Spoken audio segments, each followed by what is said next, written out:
ज्ञानतिमिरान्धस्य ज्ञानाञ्जनशलाकया चक्षुरुन्मिलितं येन तस्मै श्रीगुरवे नमः। श्रीचैतन्यमनोभीष्टं स्थापितं येन भूतले स्वयं रूप कदा मह्यं ददाति स्वपदान्तिकं।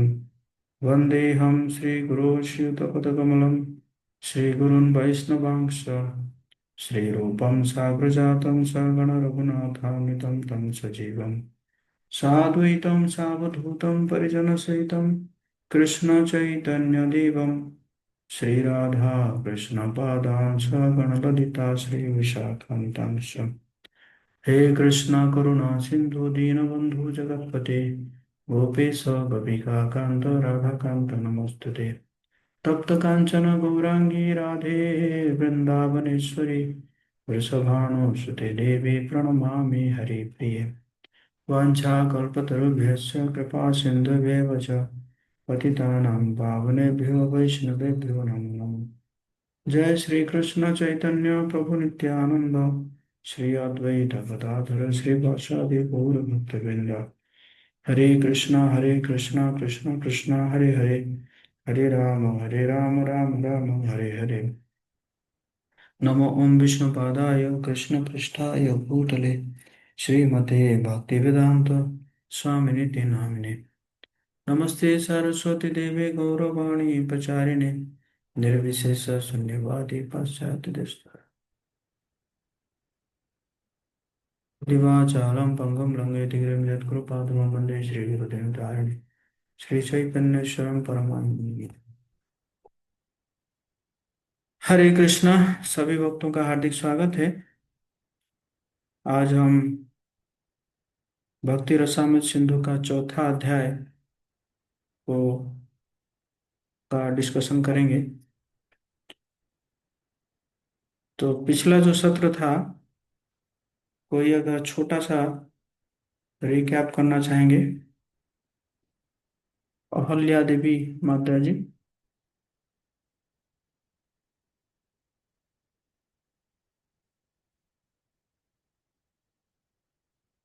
अहल्या देवी माता जी। हरे कृष्ण प्रभु जी। हम्म। भक्ति के पात्रता के बारे में बताए थे। 3 प्रकार के श्रेणी में आते हैं: उत्तम अधिकारी, मध्यम अधिकारी और कनिष्ठ अधिकारी। तो उत्तम अधिकारी के बारे में बताए थे जो शास्त्रों में निपुण हो और परमाणिक गुरु से प्रशिक्षण पाकर विधि विधानों का कठोरता से पालन करता हो। और मध्यम अधिकारी जो कृष्ण भक्ति की विधि में दृढ़ विश्वास रहता हो परंतु शास्त्रों में निपुणता नहीं होती। और कनिष्ठ अधिकारी जिसको न तो विश्वास प्रबल होता है और न शास्त्रों को निर्णय को मानता है। और 4 प्रकार के लोग भक्ति शुरू करते हैं: आर्त, अर्थार्थी, जिज्ञासु तथा ज्ञानी। आर्थ ओके, जो ठीक है ठीक है। जी बाकियों में जी चांस लेंगे। धन्यवाद। जी प्रभु। गायत्री माता जी।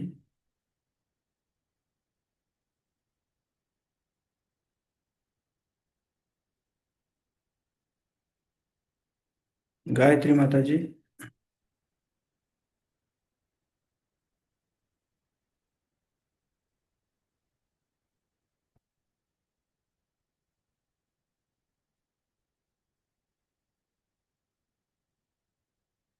हरिवाणी माता जी।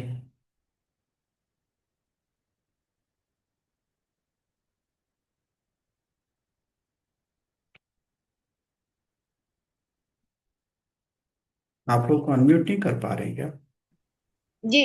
हरे कृष्ण हाँ। प्रभु। हाँ बोलिए। आपने बताया 3 अधिकारियों के बारे में बताया, उत्तम अधिकारी, मध्यम अधिकारी और कनिष्ठ अधिकारी, जिसके बारे में अभी अल्लाह माता देवी ने कुछ कुछ बताई, बहुत कुछ। उसके बाद शुद्ध भक्त के लिए चार चार विविध बताए थे: आर्त, अतीत, जिज्ञासु और ज्ञानी। आर्त में बहुत कष्ट में शुद्ध था मगर शुद्ध जी। भक्ति के लिए, शुद्ध शुद्ध भक्ति के लिए भक्ति क्या कह रहे हैं? अपूर्ण कर्मों के बिना कोई शंका नहीं में नहीं, होता ये जो है तो चार प्रकार के, ये हाँ। 4 प्रकार के लोग शुद्ध भक्त थोड़ी है। आर्त अर्थात ही ज्ञानी जिज्ञासु शुद्ध भक्ति थोड़ी है। भक्ति शुरू करते हैं, है ना। ये चार प्रकार के लोग भक्ति शुरू करते हैं इसी प्रकार है। जी। बट वो शुद्ध भक्त धरातल पर नहीं है। आगे हाँ, शुद्ध बोलिए। भक्त था वो गजेंद्र। फिर उसके बारे में बताए, अर्थार्थी के बारे में भी बताए, ध्रुव महाराज। हम्म। शौनक ऋषि के बारे में बताया कि जिज्ञासा के बारे में। फिर ज्ञानी में बताया कि चार कुमार हम्म। जो थे हम्म। वो शुद्ध भक्त थे। अरे शुद्ध भक्त कहाँ शुद्ध भक्त कह रहे हो आप, बार बार शुद्ध भक्त कह रहे हैं। शुद्ध भक्ति कहाँ हुई उनकी। जो कष्ट में आया भगवान के पास, कोई अर्थ के लिए आया भगवान के पास, कोई चा मतलब क्या बोलते हैं, अ, जिज्ञासु बन के आया, ज्ञानी बन के आया, वो थोड़ी शुद्ध भक्त है। वो बाद में शुद्ध भक्त बने, बने। है ना। ये चार प्रकार के लोग भगवान के पास आते हैं, लेकिन बाद में भी धीरे धीरे, है ना, शुद्ध भगवान की भक्त कृपा से बने शुद्ध भक्त बने, है भगवान ना। को। इसलिए ये चार प्रकार के, जो ना गजेंद्र शुद्ध भक्त थे, ना ध्रुव महाराज शुद्ध भक्त थे, ना जो है सौनक आदि ऋषि शुद्ध भक्त थे, ना चार। चार कुमार शुद्ध भक्त थे। लेकिन ये चार प्रकार के लोग आए, और इसी चार प्रकार के लोग ही आते हैं, भगवान कह रहे हैं चार प्रकार के लोग आते हैं। तो ये जो चार प्रकार के लोग हैं, ये जो चार प्रकार के जो भक्त बनाए, ये बाद में जाके शुद्ध भक्त बन गए हैं, भगवान के भक्त बने, है ना। और इसमें जो है भगवान कह रहे हैं जो ज्ञानी है वो सर्वश्रेष्ठ है, क्योंकि ज्ञानी को ये पता होता है कि वासुदेव सर्वमिति सर्वमात्मा सुदुर्लभ, है ना। तो वासुदेव कृष्ण ही सभी कारण का कारण है। ओके, ठीक है, धन्यवाद।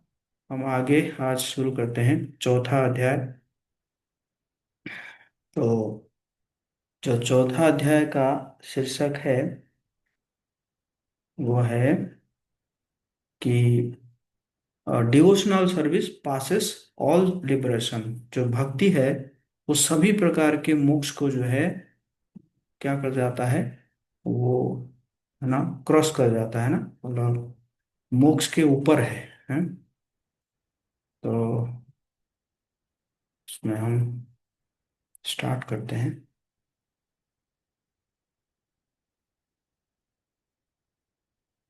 हरे कृष्ण हरे कृष्ण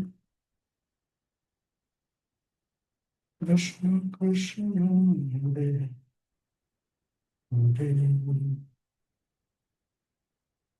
हम्म। सबसे पहला तो ये है कि आप लोग सब वीडियो ऑन कर लीजिए, सभी वीडियो ऑफ करके बैठे हुए हैं।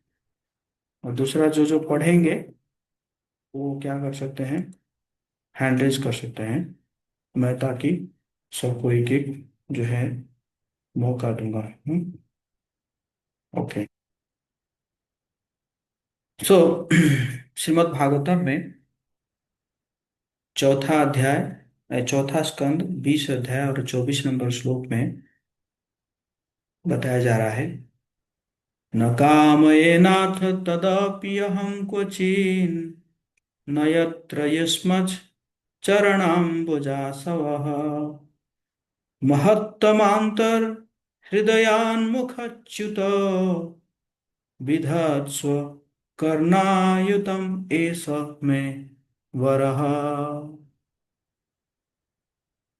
हम्म।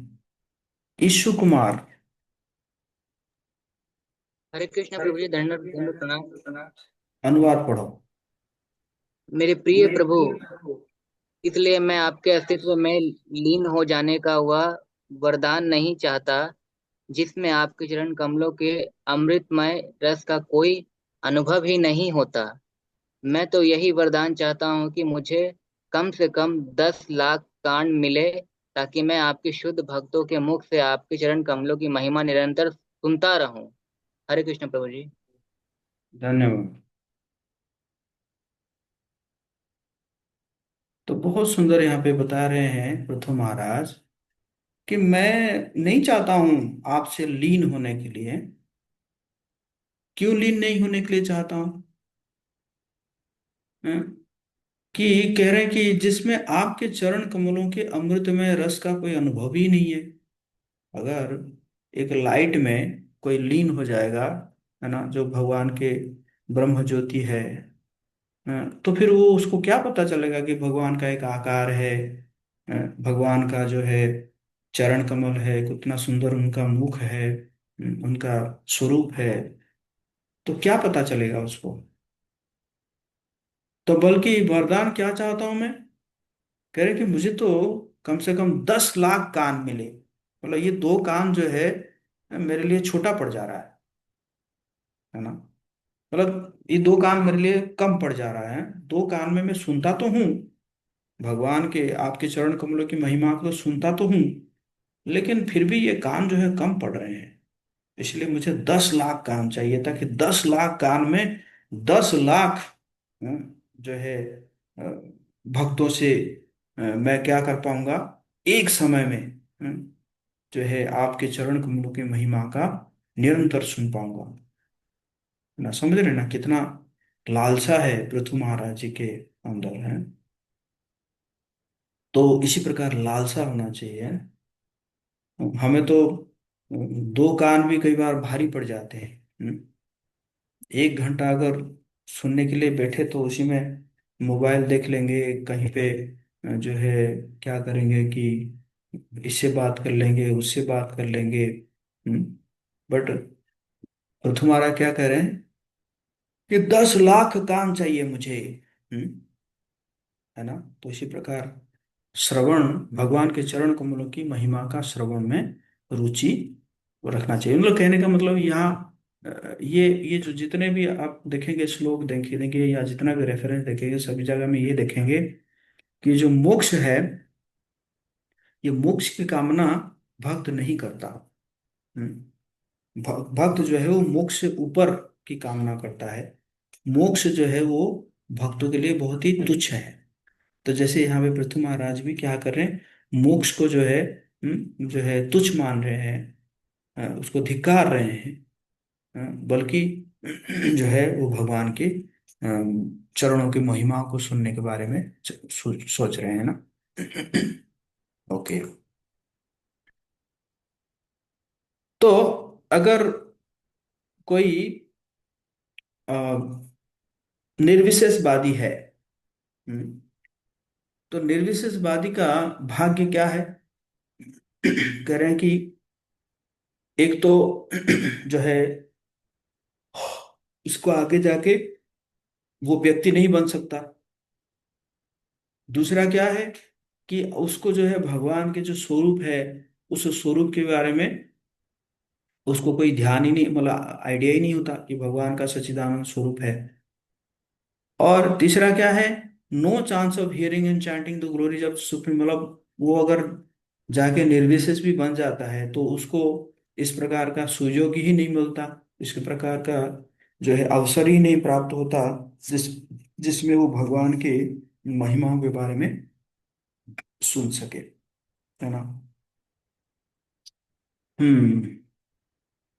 गायत्री कुमारी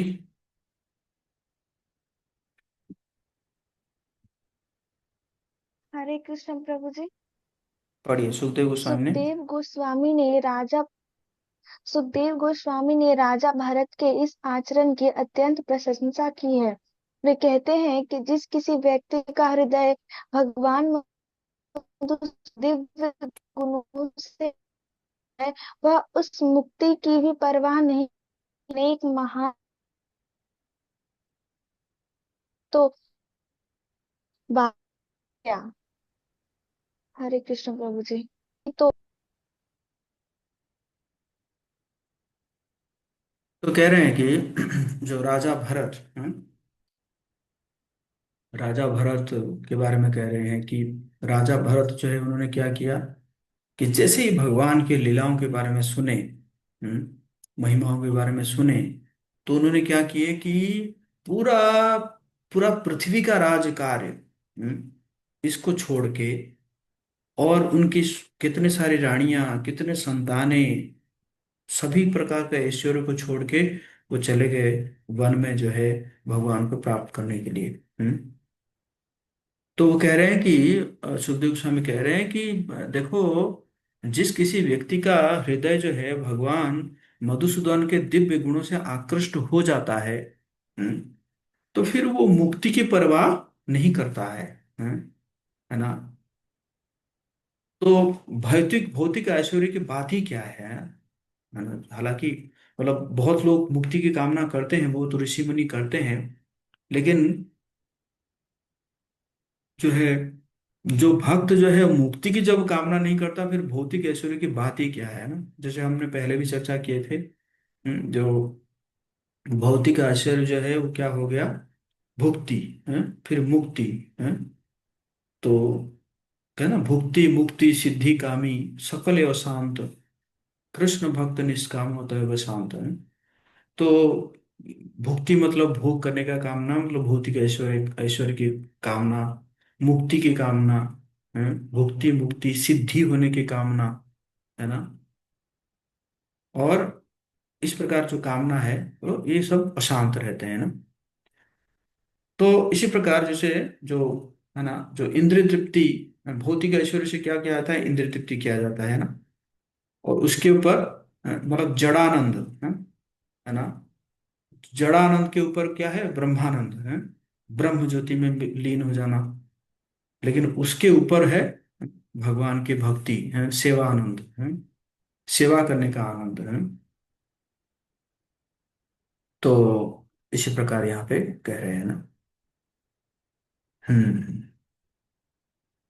तो इसी प्रकार यहाँ पे भक्ति रसामृत सिंधु में 1.2.31 में कह रहे हैं प्रभु साईं पाद, पंचमे श्री सुख यदुष्ट्यजन् क्षितिसुत स्वजनार्थधारन् प्रार्थयां श्रियं सुरवरे सदयावलोकन् निच्छन्नृपस्तदुचितं महतां मधुद्भित् सेवानुरक्त मनसाम् अभवोऽपि फल्गुः।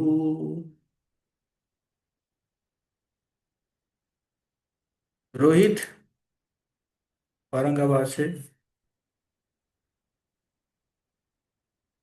थोड़ा स्थिर होके बैठो, कहाँ घूम रहे हो। मैं देख रहा हूँ 15 मिनट हो गया, घूमे जा रहे हो घूमे जा रहे हो।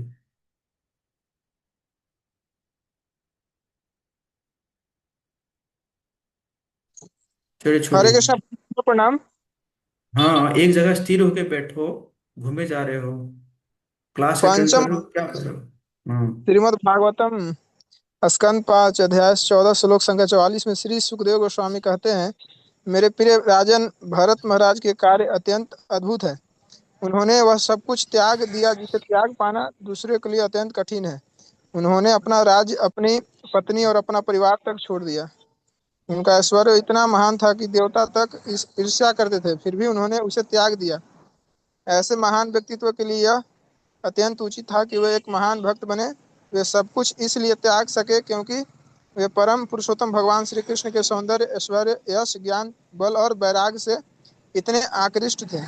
श्री कृष्ण इतने आकर्षक हैं कि उनके लिए मनुष्य सारी इष्ट वस्तुएं का भी त्याग कर सकता है। वास्तव में जिनका मन भगवान की प्रेममयी सेवा में लगा रहता है, उनके लिए मुक्ति भी तुच्छ मानी जाती है। धन्यवाद। तो वही जो मैंने बोला, वही बात यहाँ पे सुखदेव स्वामी कह रहे हैं कि बहुत अद्भुत है भरत महाराज जी के कार्य। कह रहे कि वो उन्होंने वो सब त्याग दिया जो कि दूसरों के लिए अत्यंत कठिन था। क्या क्या त्यागा, राज्य त्याग दिए, पत्नी त्याग दिए, परिवार छोड़ दिए, और इतना ऐश्वर्य था उनके पास, देवता लोग भी ईर्ष्या करते थे। हम्म, है ना।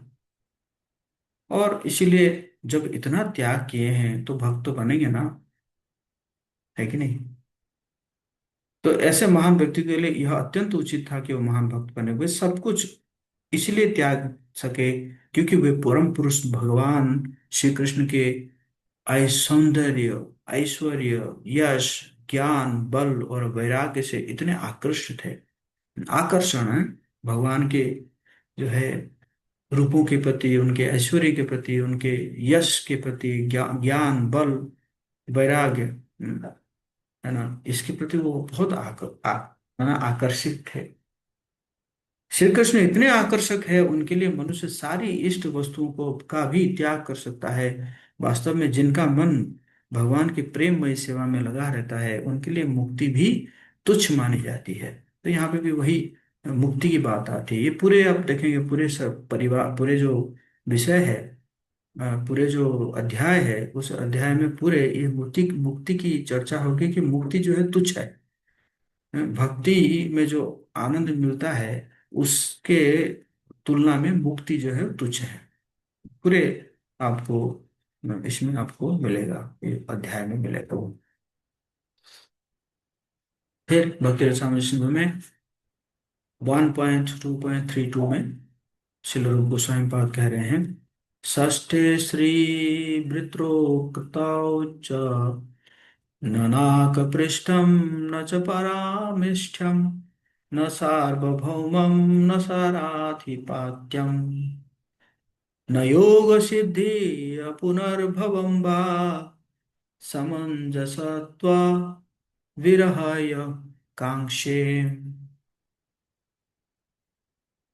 वृंदारानी देवी। हरे कृष्ण प्रभु।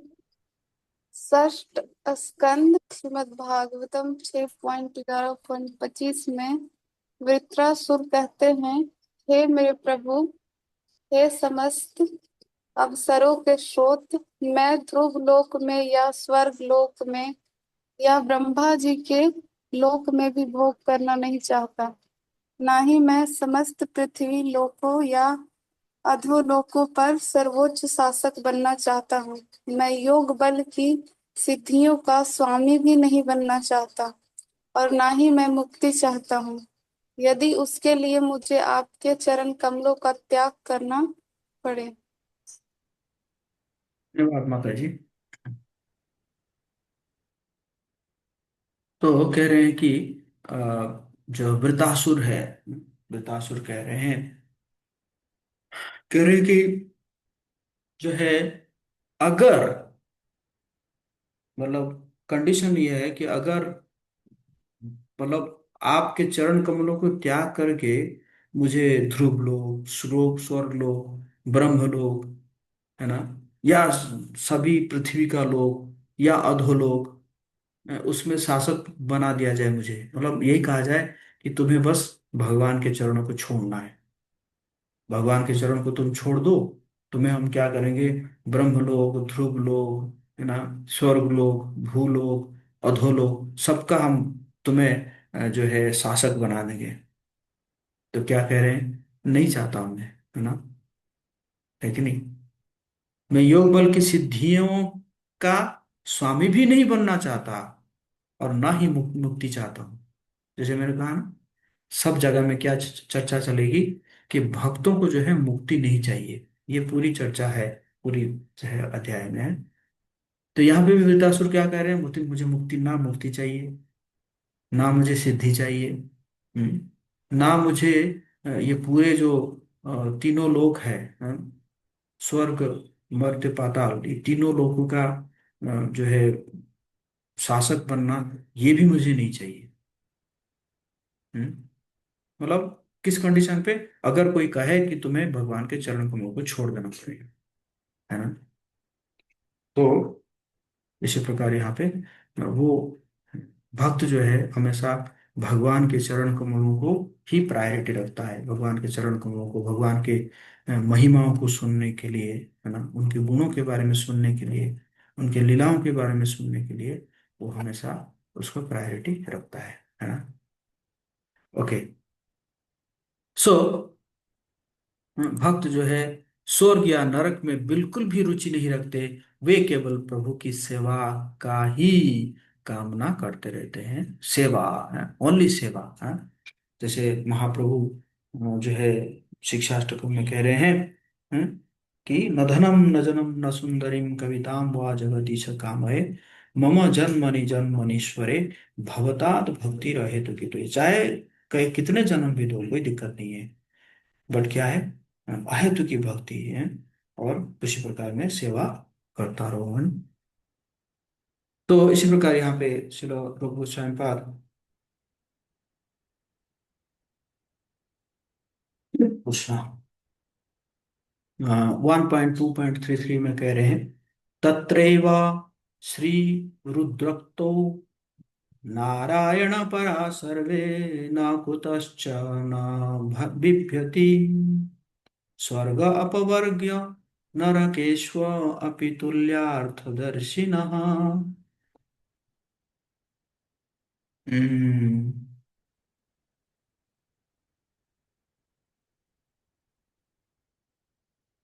हम्म। पढ़िए सत्यभामा बातें। हरे कृष्ण प्रभु। भगवान शिव भी श्रीमद् भागवतम में पृष्ठ षष्ठ स्कंद 6.17.28 में इस विषय पर कहते हैं, जो भक्त केवल भगवान नारायण की भक्ति में ही निरंतर लगे रहते हैं, वे जीवन के किसी भी परिस्थिति से भयभीत नहीं होते। उनके लिए सर्वलोक, मुक्ति और नरक लोक सब समान होते हैं, क्योंकि ऐसे भक्त केवल भगवान की सेवा में ही रुचि रखते हैं। तो बहुत सुंदर ये लीला है। जो चित्रकेतु महाराज जो है, चित्रकेतु महाराज भगवान के भक्त थे, भगवान जी का दर्शन भी किए थे उन्होंने। और उनको एक विमान मिला था और उस विमान में जैसे वो चलते थे, सभी लोक में भ्रमण करते थे। तो उन्होंने देखा कि शिव जी जो है पार्वती माता को अपने जांघे पर बिठा के हम्म, क्या कर रहे हैं, कथा कर रहे हैं। और सामने मुनि ऋषि भी जो है सब बैठे हुए हैं, सब जो है कथा सुन रहे हैं। तो उन्होंने इसको देख के हंस दिया। हंसने का कारण ये था कि वो कह मतलब इसलिए हंसने का कारण था कि देखो, पार्वती देवी जो है वो स्वयं माया है। माया को एक व्यक्ति इतना महान हो सकता है कि माया को अपने जो है मतलब जांग पर बिठा के वो कृष्ण कथा कर रहे हैं, है ना। तो इसीलिए उन्होंने हंस दिया। लेकिन पार्वती माता समझ नहीं पाई। हम्म, पार्वती माता समझ नहीं पाई और उनका, अरे तुम नहीं जानते शिव जी जो है, शिव जी का कितना बड़ा पोजीशन है, कितने महान है, तुम नहीं जानते, तुम उसके ऊपर हंस रहे हो। जाओ असुर बन जाओ, श्राप दे दिए, जाओ असुर बन जाओ। और चित्रगुप्त महाराज उसको सुन के आए और दोनों को प्रणाम करके गए और मतलब बहुत अच्छे हंस हंस के चले गए एकदम। कोई उनको कोई डिस्टरबेंस नहीं था। मतलब उनको श्राप मिल गया कि तुम असुर बन जाओ, फिर भी वो उनको कोई, है ना, कोई किसी भी प्रकार का उनको परेशानी नहीं थी। तो पार्वती माता बड़े संशय में पड़ गए। अरे मैं इसको श्राप दिया और ये जो है बिल्कुल एकदम मतलब संभाव में कुछ दुखी भी नहीं हुआ। या तो आके वो तो सोच रहे थे कि आके गिड़गिड़ाएगा, माता आपने कैसे श्राप दे दिया, आप इसमें से बचाइए, है ना। लेकिन ऐसा कुछ नहीं हुआ। तो फिर शिव जी जो है वो पार्वती माता को कहते हैं, है ना, मतलब जैसे कहते हैं ना कि कई बार हस्बैंड जो है वाइफ को टॉन्ट मारते हैं ना, उसको टॉन्ट मारते हैं, टीचिंग करते हैं ना। तो उसी प्रकार भगवान शिव जो है पार्वती माता को क्या कह रहे हैं, कह रहे हैं कि जो भक्त केवल भगवान नारायण की भक्ति में ही निरंतर लगे रहते हैं, वे जीवन की किसी भी परिस्थिति से भयभीत नहीं होते हैं। तो कि आप क्यों कैसे सोच रहे हो कि वो भयभीत हो जाएंगे, क्योंकि वो भगवान के प्रति समर्पित है। हम्म? उनके लिए स्वर्ग लोक, मुक्ति या नरक लोक सब समान है। उनको मतलब वो उनको अगर स्वर्ग पे दे दो या मुक्ति दे दो, नरक दे दो, कुछ भी दे दो, वो अपने मस्त रहते हैं। उनका कंडीशन सिर्फ इसे इतना है, क्या है, क्योंकि ऐसे भक्त केवल भगवान की सेवा में ही रुचि रखते हैं। मतलब वो कहीं पे भी जाएंगे भगवान की सेवा करेंगे। भाई नरक भेज दो, लेकिन कंडीशन क्या है, मैं आपकी सेवा करूंगा। अच्छा स्वर्गलोक भेजना है, ठीक है स्वर्गलोक भेज दो, लेकिन कंडीशन क्या है, आपकी सेवा करूंगा। अच्छा ब्रह्मलोक में भेजना है क्या, ठीक है ना, ब्रह्मलोक भी भेज दीजिए, लेकिन ब्रह्मलोक में भी क्या कर, अगर मैं आपकी सेवा कर पाऊं तब मैं जाऊंगा, है ना। तो इसी प्रकार यहाँ पे जो है शिव जी पार्वती माता को समझा रहे हैं ना।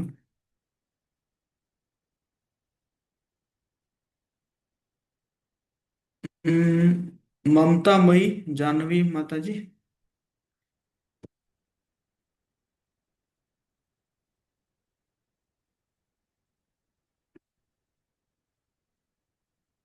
हरे कृष्णा प्रभु जी। हम्म। पंचम प्रणाम। श्रीमद् भागवतम के षष्ठ स्कंध के 18वें अध्याय के श्लोक संख्या 74 में इंद्रदेव जो स्वर्ग के राजा हैं ने इसी प्रकार का एक कथन किया है। वहां इंद्र माता दिति के इस प्रकार कहते हैं। माता जी, जो व्यक्ति सभी प्रकार की भौतिक इच्छाओं का परित्याग कर केवल भगवान की भक्ति में लगे रहते हैं, वे वास्तव में जानते हैं कि उनका सच्चा हित क्या है।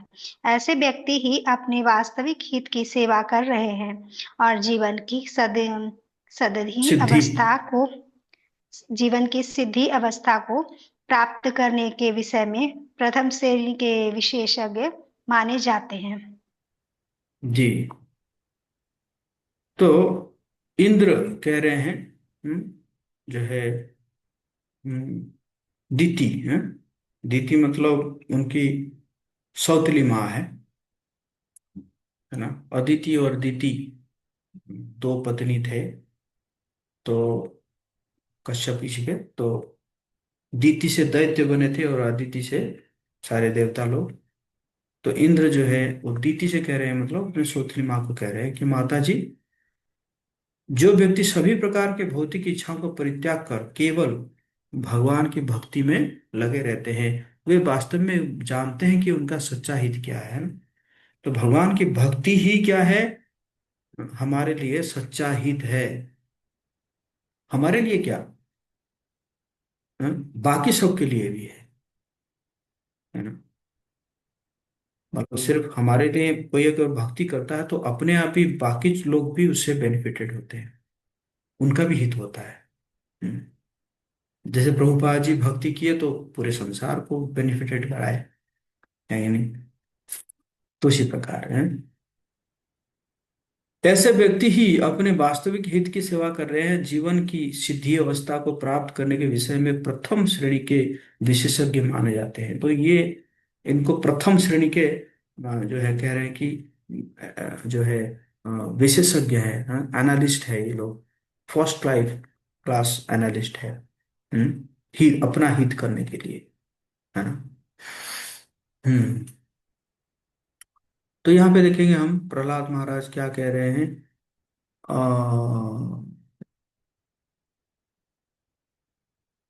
दिस इज, पढ़ो सोनी। मुझे मुझे धन्यवाद करना। भागवत पुराण के सप्तम स्कंद के छठे अध्याय में 25वें श्लोक में महाराज प्रहलाद कहते हैं, मेरे प्रिय मित्रों, जो नास्तिक परिवारों में जन्म हो, यदि तुम सर्वोच्च पुरुषोत्तम भगवान श्री कृष्ण को प्रसन्न कर सको तो इस संसार में इससे दुर्लभ कुछ भी नहीं है। अर्थात यदि भगवान श्री कृष्ण तुमसे प्रसन्न हो जाए तो तुम्हारे हृदय के हृदय के गुणतम कोने में जो भी इच्छा है वह निस्संदेह पूरी हो जाएगी। अतः जब भगवान की कृपा से सब कुछ प्राप्त किया जा सकता है तो फलदायक कर्मों के परिणाम के स्वयं को ऊपर आने का क्या लाभ, जो स्वाभाविक रूप से प्रकृति के गुणों के द्वारा प्राप्त हो ही जाता है, और तुम्हारे लिए आध्यात्मिक मुक्ति अथवा भौतिक बंधनों से छुटकारे का भी क्या उपयोग। यदि तुम सदैव भगवान के चरण कमलों की महिमा का कीर्तन करते रहो और उनके चरण कमलों के अमृत का आस्वादन करते रहो तो तुम्हें इन सब की कोई आवश्यकता नहीं है। धन्यवाद।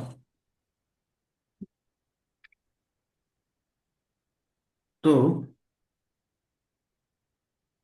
आप म्यूट कर लीजिए।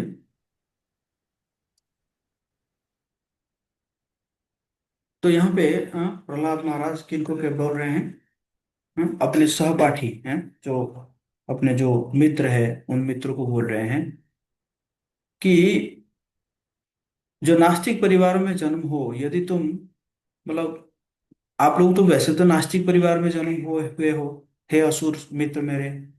हम्म लेकिन यदि तुम सर्वोच्च पुरुषोत्तम पुरुषोत्तम भगवान श्री कृष्ण को प्रसन्न कर सको, तो इस संसार में इससे दुर्लभ कुछ भी नहीं है। अगर भगवान प्रसन्न है तो और कुछ चीज की आवश्यकता नहीं है।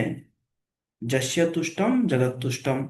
हम्म, भगवान प्रसन्न होंगे तो पूरे जगत तुष्ट हो जाएंगे, है ना।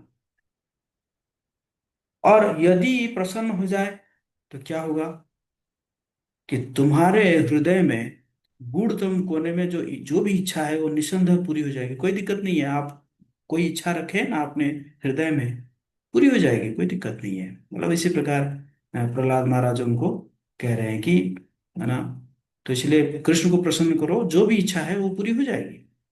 हम्म, वो देखा भी गया है।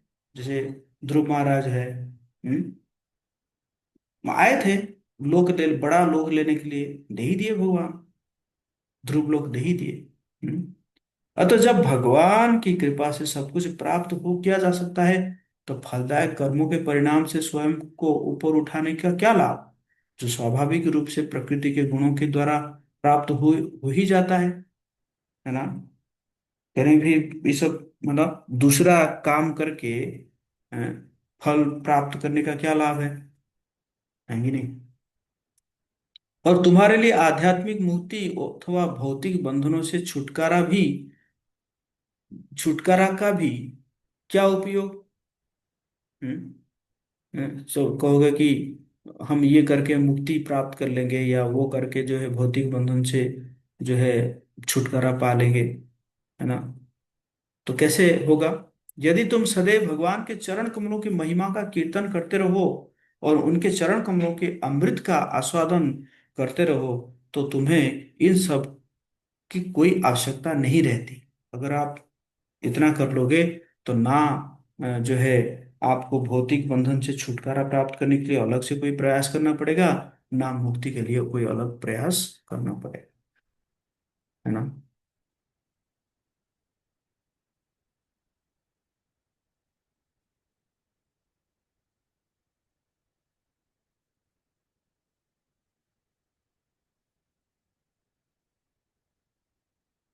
सुशील निमाय।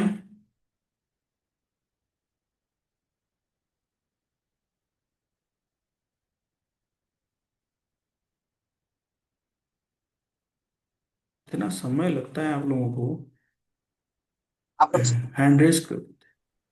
आप लोग पढ़ो जल्दी, आप जल्दी लोग पढ़ो यहाँ ना। आप लोग यहाँ पर भागवत पुराण के सप्तम स्कंद के छठे अध्याय हैं। मेरे प्रिय मित्र, इसी प्रकार भागवत पुराण के उसी सप्तम स्कंद के अष्टम अध्याय के 42वें श्लोक में जब देवता भगवान नरसिंह देव की स्तुति कर रहे होते हैं, तब तब स्वर्ग के राजा इंद्र कहते हैं कि हे परमेश्वर, इन असुरों ने केवल आपके नरसिंह रूप में प्रकट होने वाले मात्र आपने हमें भयानक भय से मुक्त कर दिया। वास्तव में यज्ञों में जो भी भाग हमें प्राप्त होता है वह आपके कारण ही, क्योंकि आप ही समस्त योगों के परम भोक्ता हैं। आप प्रत्येक जीव के हृदय में परमात्मा रूप में विराजमान हैं। अतः आप ही सबके वास्तविक स्वामी हैं। बहुत समय से हमारे हृदय हिरण्यकशिपु राक्षस के भय से भरे हो रहते हैं, परंतु आप हम पर इतने दयालु हैं कि आपने उसे मारकर हमारे हृदयों से वह भय दूर कर दिया और हमें पुनः आपके चरण कमलों को हृदय में धारण करने का अवसर दिया।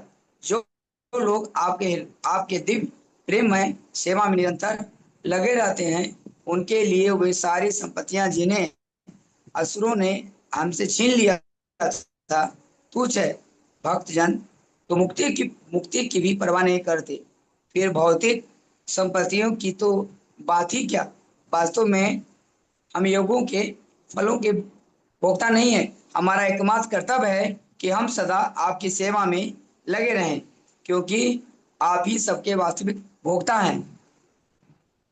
धन्यवाद।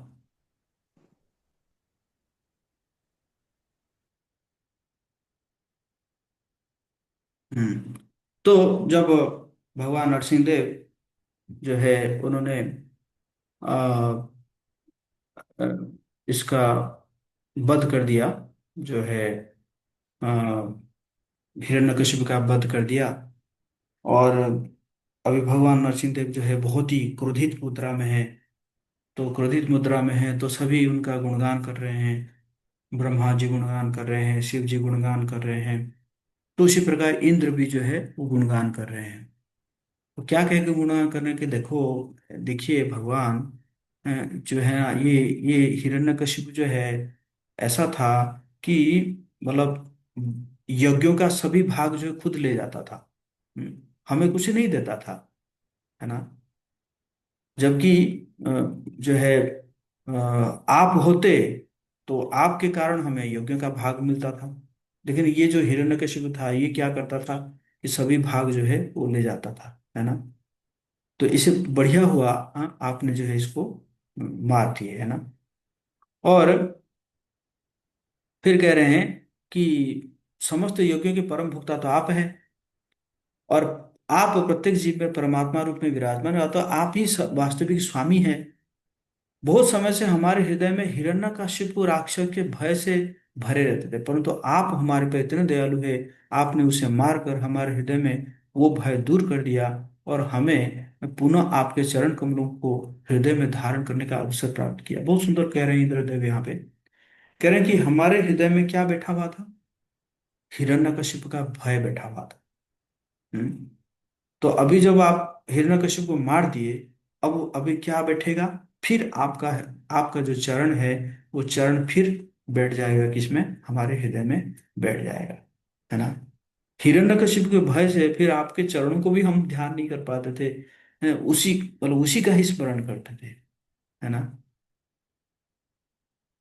तो कह रहे हैं कि जो लोग आपके दिव्य प्रेममय सेवा में निरंतर लगे रहते हैं उनके लिए क्या है, संपत्तियां, हम्म, है ना, जो भी असुर ने हमसे छीन लिया था वो तो तुच्छ है। हम्म। कह रहे हैं भक्तजन मुक्ति की भी परवाह नहीं करते, फिर भौतिक संपत्तियों की तो बात ही क्या है ना। वास्तव में हमें हम योग्यों के फलों के भोक्ता नहीं है। हमारा एकमात्र कर्तव्य क्या है, सदा आपकी सेवा में लगे रहे, क्योंकि आप ही सबके वास्तविक भोक्ता है। तो यहाँ पे भी इंद्रदेव भी यही कह रहे हैं, भक्त जो है वो भुक्ति मुक्ति की इच्छा नहीं करते हैं, बल्कि क्या इच्छा करते हैं कि भगवान की सेवा करने का, है ना। ओके, जल्दी जल्दी पढ़ेंगे। मैं, गायत्री कुमारी।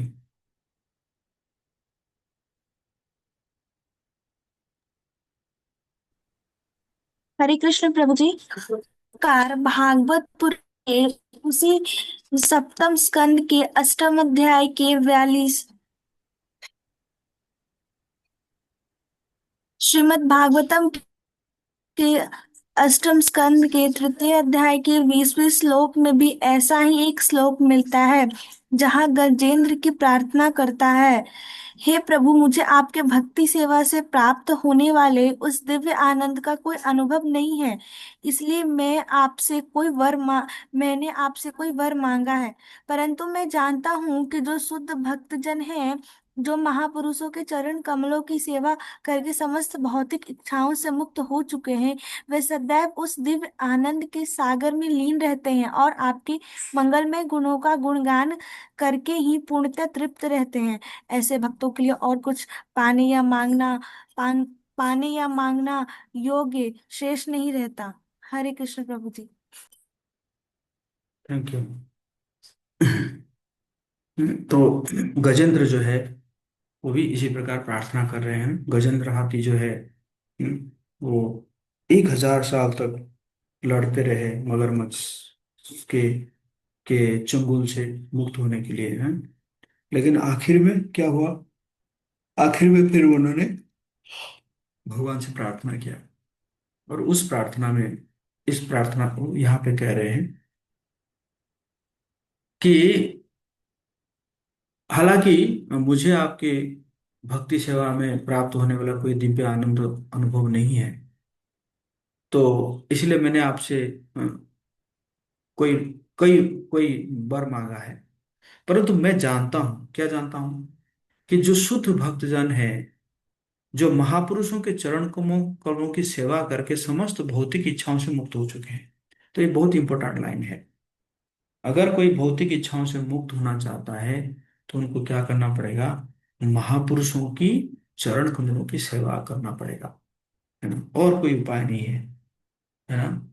महापुरुषों के चरण कमलों की सेवा के अलावा और कोई उपाय नहीं। महापुरुष मतलब जो शुद्ध भक्त है, भक्तजन की सेवा है। वे सदैव उस दिव्य आनंद के सागर में लीन रहते हैं और आपके मंगलमय गुणों के का गुणगान करके पूर्णतया तृप्त रहते हैं। ऐसे भक्तों के लिए कुछ पाने या मांगने योग्य शेष नहीं रह जाता है। उनको कोई कुछ नहीं चाहिए, बस वो तो ऑलरेडी वो तो आनंद में है, भगवान की नाम लेकर उनको गुणों, भगवान के गुणों का गुणगान करके वो पूर्णतया तृप्त है। उनको उनके लिए क्या मांगना है, वो क्या मांगेंगे। हम्म, है कि नहीं। ओके। विशु कुमार। हरे कृष्ण प्रभु जी।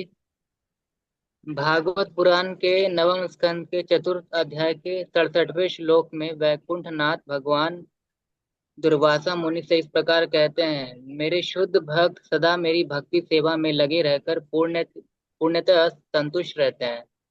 अतः वे 5 प्रकार की मुक्ति की अवस्थाओं की भी आकांक्षा नहीं रखते हैं। पहला, मुझसे एक तत्व प्राप्त करना। दूसरा, मेरे लोकों में निवास प्राप्त करना। तीसरा, मेरी समस्त ऐश्वर्य प्राप्त करना। चौथा, मेरे समान स्वरूप प्राप्त करना। और पांचवा, मुझे साक्षात संगति देना। जब मेरे भक्त इन मुख्य अवस्थाओं में भी रुचि नहीं रखते तो तुम समझ सकते हो कि वे भौतिक ऐश्वर्य या भौतिक मुक्ति को कितना तुच्छ समझते हैं। हरे हम्म।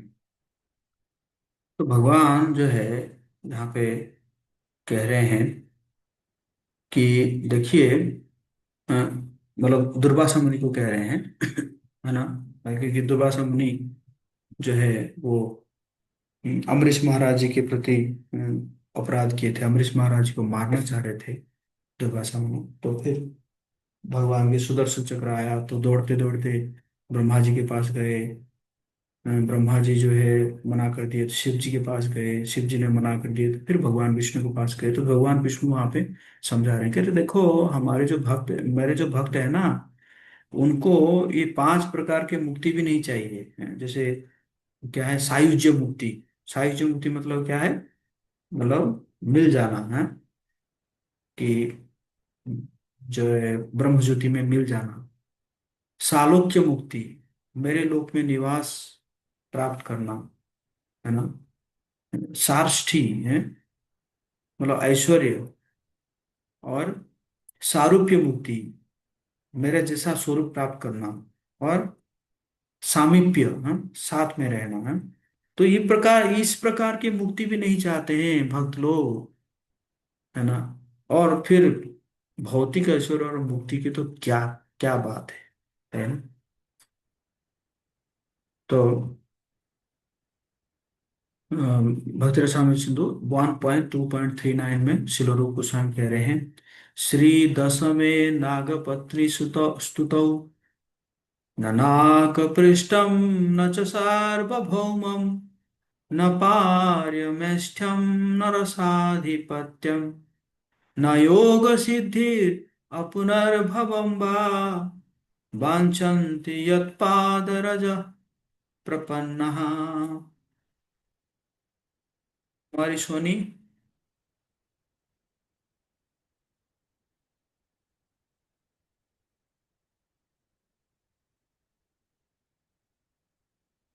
इतना समय लग जाता है आप लोगों को।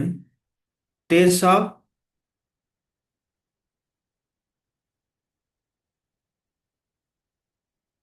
हरे कृष्ण प्रभु। कौन? ये वाला स्कंद पढ़ना प्रभु जी। अरे जो दिख रहा है वो पढ़ो ना, इतनी बातें बताओ। दसम दसम स्कंद में कालिया नाग की पत्नियां कहती हैं, जिन्होंने आपके चरण कमलों की धूल को प्राप्त कर लिया है, वे ना तो स्वर्ग के राज की कामना करते हैं, ना ही असीम साम्राज्य की, ना ब्रह्म के पद की, और ना पृथ्वी पर आसन करने की। वे योग की सिद्धियों या मुक्ति में भी कोई रुचि नहीं रखते। हरे कृष्ण।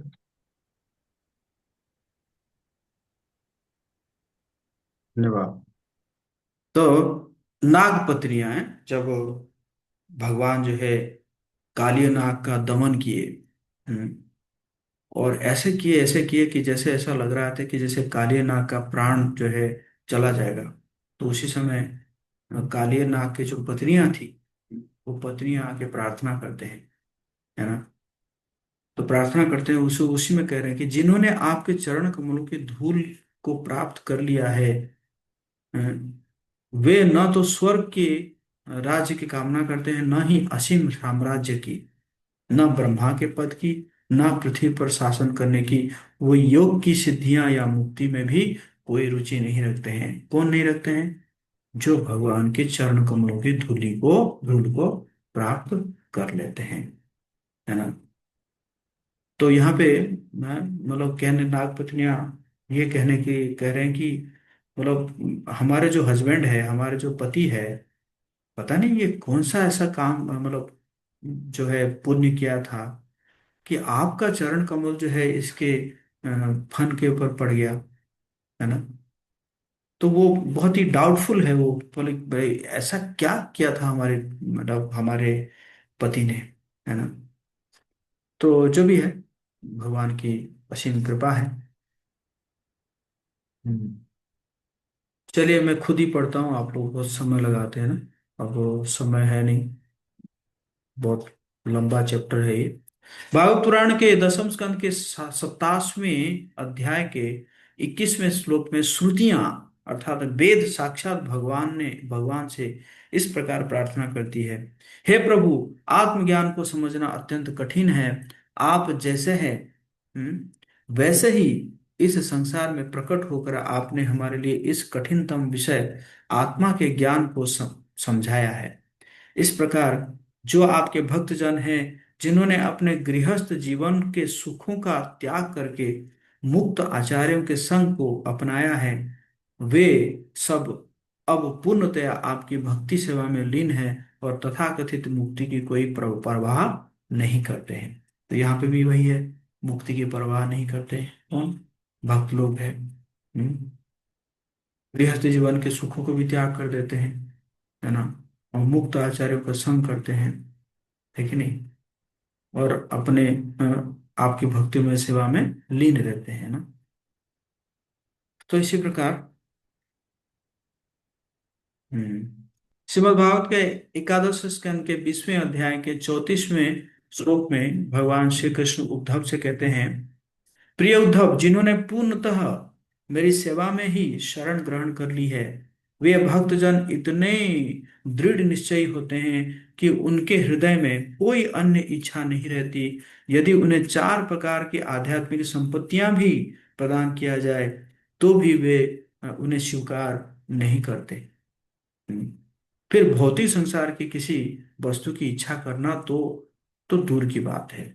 इसी प्रकार श्रीमद् भागवत के एकादश स्कंद के चतुर्दश अध्याय में के 14वें श्लोक में भगवान श्री कृष्ण उद्धव से कहते हैं, प्रिय उद्धव, जिस व्यक्ति की चेतना पूर्णतः मेरे चिंतन चिंतन और कार्यों में लीन हो गई है, वो न तो ब्रह्मा पद पाने की, न इंद्र पद पाने की, न ग्रहों पर आधिपत्य प्राप्त करने की, न 8 प्रकार की योग सिद्धियां प्राप्त करने की, और न ही मुक्ति की आकांक्षा करता है।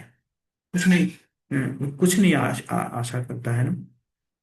सब कुछ तो तुच्छ मानता है। ब्रह्मा का पद हो, इंद्र का पद हो, या और कोई ग्रहों के को हो, 8 प्रकार के योग सिद्धियां हो, जैसे अणिमा, लघिमा, ये सब है ना, छोटे से छोटे हो जाना, बड़े से बड़े हो जाना, है कि नहीं, ये सब जो है सिद्धियां, न ही फिर वही बात है, मुक्ति की आकांक्षा करता है। इसी प्रकार श्रीमद् भागवत के द्वादश स्कंद के 10वें अध्याय के 6वें श्लोक में भगवान शिव भी कहते हैं देवी जी को कि प्रिय देवी, यह महान ब्राह्मण ऋषि मार्कंडेय परम पुरुषोत्तम भगवान में अटूट श्रद्धा और भक्ति प्राप्त कर चुका है, इसीलिए वो किसी भी वरदान की आकांक्षा नहीं करता, यहाँ तक कि इस भौतिक संसार से मुक्ति की भी नहीं। मार्कंडेय ऋषि है ना, उसके बारे में भगवान शिव जी जो है पार्वती माता को कह रहे हैं। और उसी प्रकार हम देखते हैं दामोदर लीला में जो है अ, भी सत्यव्रत मुनि जो है दामोदर जी को प्रार्थना करते हैं, जो दामोदर जो है बंधे हुए हैं, यशोदा माता ने बांध दिया है ना, उनको भी जो है सत्यव्रत मुनि क्या प्रार्थना कर रहे हैं, वरम देवो मोक्षम ना मोक्षावधिम वा, है आप तो वर देने में, है ना, है ना, आप तो वर देने में जो है वरदराज है, वर देने में राजा है आप, लेकिन मैंने आपसे जो है कोई मोक्ष की कामना नहीं करता हूं, है ना। तो इसी प्रकार श्रीमद् भागवतम 1.7.0 में सूत उवाच आत्मरामश्च मुनयो निर्ग्रंथा अपि उरुक्रमे कुर्वन्ति अहेतुकीं भक्तिम इत्थम भूत गुण हरि। सुत गोस्वामी ने कहा, विविध प्रकार के आत्माराम विशेष रूप से वे जो आत्म साक्षात्कार के मार्ग पर स्थित है, जो सभी प्रकार के भौतिक बंधनों से मुक्त हो चुके हैं, वे भी भगवान के प्रति निष्कलंक भक्ति सेवा करने की ही इच्छा रखते हैं। इसका अर्थ यह है कि भगवान में दिव्य गुण विद्यमान है और इस कारण वे मुक्त आत्माओं को भी अपनी ओर आकर्षित कर लेते हैं। मुक्त आत्माएं हैं, मतलब मुक्त आत्माएं जिनको कोई भी चीजों के प्रति इंटरेस्ट नहीं है, मतलब जो, मतलब कोई भी चीज प्रति आकर्षण नहीं है, वो भी आकर्षित हो जाते हैं किसके प्रति, भगवान के गुणों के प्रति, भगवान के दिव्य गुणों के प्रति आकर्षित हो जाते हैं, है ना। मतलब जो आत्माराम, मतलब जो अपने आत्मा में ही आनंद लेते हैं, उनको किस चीज की क्या आवश्यकता है, फिर भी वो लोग भी क्या हो जाते हैं, भगवान के दिव्य गुणों के प्रति आकर्षित हो जाते हैं। इस श्लोक का तात्पर्य यह है कि एक मुक्त आत्मा के मन में भौतिक योग की कोई इच्छा बिल्कुल नहीं रहती, वह सभी प्रकार की भौतिक कामना से पूर्णतः मुक्त हो जाता है, फिर भी वो भगवान की लीलाओं को सुनने और समझने की इच्छा से अदम्य रूप से आकृष्ट होता है।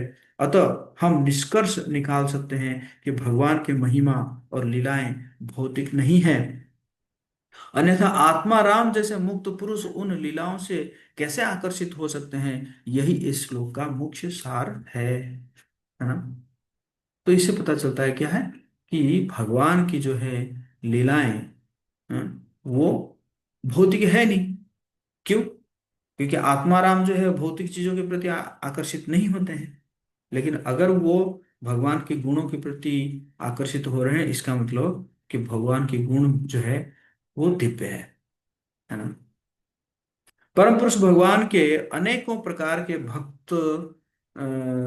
भक्तों में वो भक्त श्रेष्ठ और प्रथम श्रेणी का माना जाता है जो भगवान के मूल स्वरूप वृंदावन के श्री कृष्ण से आकृष्ट होता है। ऐसा भक्त वैकुंठ के ऐश्वर्य से या द्वारका के वैभव से भी कभी आकृष्ट नहीं होता, है ना। फिर भक्त में भी भगवान विष्णु के भक्त है या और किसी के भक्त है, लेकिन, है ना, फिर कह रहे हैं कि वो भक्त श्रेष्ठ है जो कि किससे आकर्षित होता है, भगवान वृंदावन के श्री कृष्ण के प्रति आकर्षित हो जाता है ना। ओके, हम यहीं पे विराम देंगे। एक्चुअली काफी लंबा चैप्टर था और कुछ थोड़ा सा बाकी रह गया है, मैं अगले क्लास में उसको कवर कर दूंगा। हरे कृष्णा कृष्ण कृष्ण हरे हरे, हरे राम राम राम हरे हरे।